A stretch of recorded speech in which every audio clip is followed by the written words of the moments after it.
The Department of Transportation offers free train rides for the members of the LGBTQIA plus community today, December 22.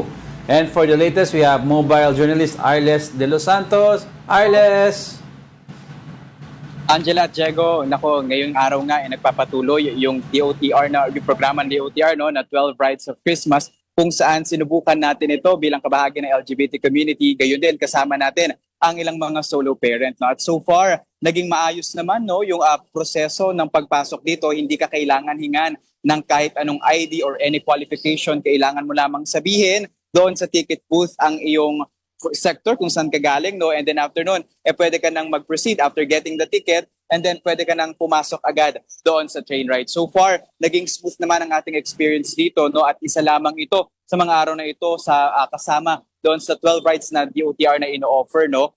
Kumpara sa nagdaang mga araw, siguro dahil maaga pa, kakaunti pa lamang yung tao dito. But so far, inaasahan natin na mamayang mga tanghali o mga uwian, no, rush hour, mas dami pa ang gagamit ng free ride ng MRT dito. Arles, yung for today, yung for the LGBTQ community, ngayon lang, one day lang ba? Or how long to tatagal?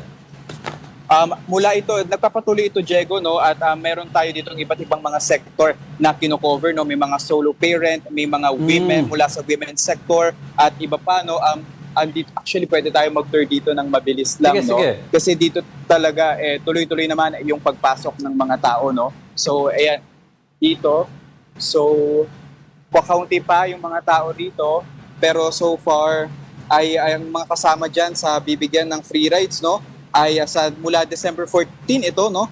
Mula December 14, meron na ditong mga senior citizen na pwedeng mga sumakay, mga estudyante, OFWs at kanilang mga pamilya, mga guro, PWD at male passengers, maging government employees. Then kahapon ay mga female passengers, and then 21 families. Then ngayon ng LGBT community. Bukas mula naman sa private sector, bubuksan din yung libreng sakay sa kanila. Then sa December 24 ay para sa mga uniform personnel at mga veterano at ang kanilang mga pamilya. And then December 25 ay bukas naman ito para sa lahat, no? So, kailangan lamang pagka mga bahagi ng our LGBT community manghihingi lamang ng ticket dito sa gilid na bahagi ng MRT station doon sa may banda rito. And then pwede ka nang pumasok diretso. Though yung ticket ay hindi babasahin ng makina dahil parang wala siyang load, Diego, no? Ilalagay mo na lang ito sa isang box, and then pwede ka nang lumabas at pumasok dito nga sa MRT station. At na-experience rin natin to kanina nang mas maaga doon sa LRT station na bahagi.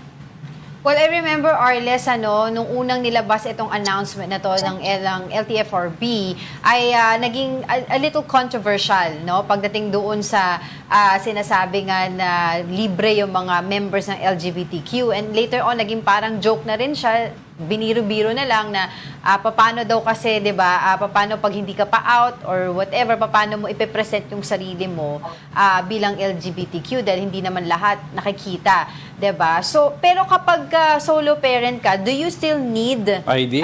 to show your ID? Angela, kanina, no, simulan natin doon sa mga hindi pa out, no, ng mga kapatid natin. Kanina, sinubukan nating obserbahan kung paano yung proseso doon. Yeah. So, meron kasing mga nakatayo doon sa gilid lamang bago yung entrance, yung gated part ng mga LRT and MRT station, do. So, pwede mo naman sabihin doon, free ride.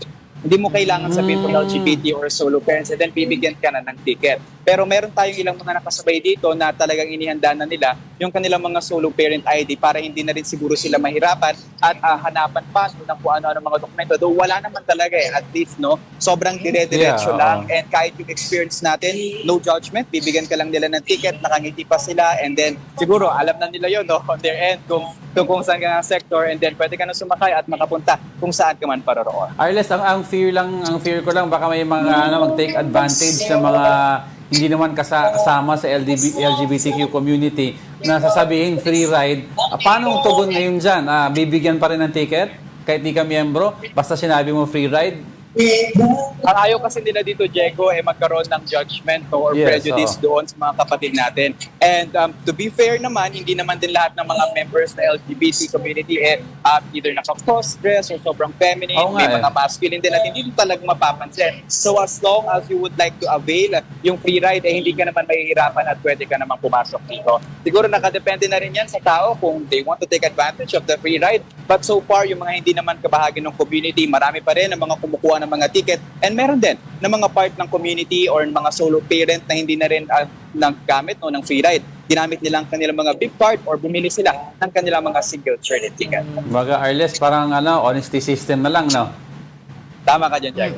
Well, sa pag-ikot mo dyan, Arles, nakita mo naman yung facilities ngayon ng LTF or ng LRT rather, ano? Nakita mo ba kung ito ay PWD friendly na ngayon as compared before? Mas kakaunti, Angela, no? And actually, yung elevator naman so far helpful para sa kanila. Nagkaroon tayo ng ilang mga kasabay, lalo na dito sa Shaw Station, no, sa Shaw Boulevard. Gumagana naman yung kanilang mga elevator. So, mas kakaunti, no, though may mga balita nga nakaraan kasama yon sa pinapaayos, no, pinapatugunan dito sa DOTR at ito pong mga hindi ng pamahalaan dahil marami pa rin talaga mga hindi accessible na mga area dito. Well, just to be clear, Arles, yung free ride dyan sa certain communities natin ay depende yan sa oras, tama ba? Hindi yan whole day. So far, Angela, mula kaninang alas 7, pwede nang sumakay dito, no, okay. yung mga Ongoing. kapatid natin mula sa community. And then magpapatuloy ito hanggang mamayang gabi, no. We're just going to confirm if there's going to be any change sa operation hours ng MRT. Though we're expecting na mas hahaba, no, may mga bali-balita ng ganon dahil nga just in time for the holiday season. Arles, you're at the MRT, no? Tama ba yan? Tama, Diego. So, Yes, dito tayo sa Shaw Boulevard. Yun, gusto ko tanongin, Arles, yung kung tinutupad pa rin nila yung bagon, yung priority cabin sila sa front usually. Separation for the women, pregnant, and elderly, ganun pa rin? Yes, Diego. So far, it's strictly enforced. Hindi ka basta-basta talaga makakapunta doon sa pinakaunahang bagon. No? Talagang priority doon yung kababaihan. Even yung mga person with disability, yung mga may kasamang bata, yun talaga yung mga priorities ng bahagi ng MRT. And ganun din, syempre, no, sa LRT. Then yung mga kalalakihan, doon na sa dulo, no, na bahagi. Doon meron tayong mga na-experience kanina, Diego, dahil ngayon nga, kasama yung mga LGBT community natin. Kasama, no, sa LGBT community natin, kapatid, yung may free ride, meron tayong mga nakasama na mga transhuman na doon talaga nakapuna rin sa kaparehas na bago ng kababaihan. When it comes to security issues dyan, wala naman bang naitatalang untoward incident? So far, Angela, wala naman. Smoothly running. Ang MRT operation today, wala rin naiulat pang mga pagkasira. Yung mga pila kanina mula doon sa top station, mula kasi pumila tayo doon, maikli na rin, no? At hindi na rin napupuno or parang sardinas yung MRT station dito ngayong araw. Well, tatanungin ko dapat si Arles tungkol sa ICI kaso nasa Wala sa MRT siya. ICI. Alright, sige, maraming salamat sa iyo. Our mobile journalist, Arles De Los Santos, reporting live from MRT Shaw Boulevard Station.